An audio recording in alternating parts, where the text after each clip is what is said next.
ោះអើយក៏ត្រល់នៅសល់តែឈ្មោះក៏មានសំផស្សល្អស្រស់ម្លេះទេកាលនៅពីតូចធ្លាប់ទៅលំហែគយគុណក៏ខ្មែរចិត្តខ្ញុំលួចស្នេហ៍ក៏ហើ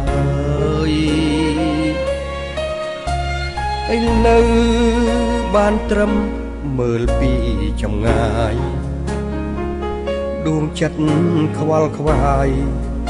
សែនស្ដាយស្រណងខែណាឆ្នាំណាខ្ញុំបានជួប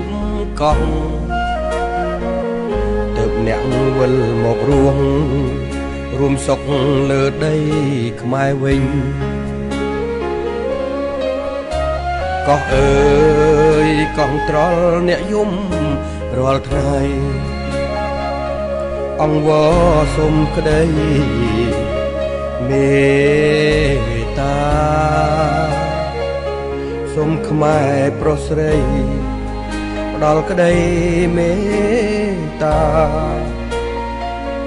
ជួយកោះត្រល់កំព្រីវិលមកមាតុភូមិខ្មែរវិញបើបានជួបហើយ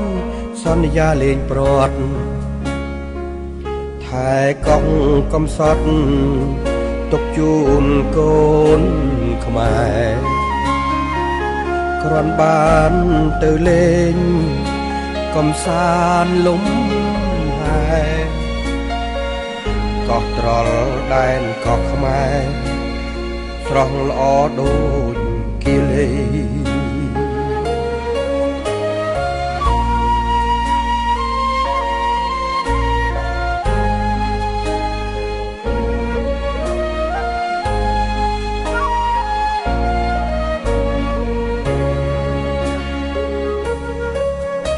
កោះអើយកោះត្រល់អ្នកយំរាល់ថ្ងៃ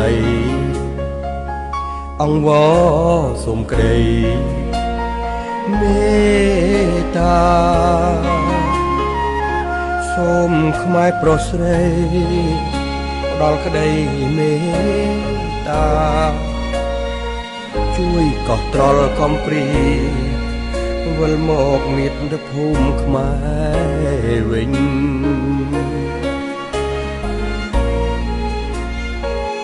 វិលមកមាតុភូមិខ្មែរវិញ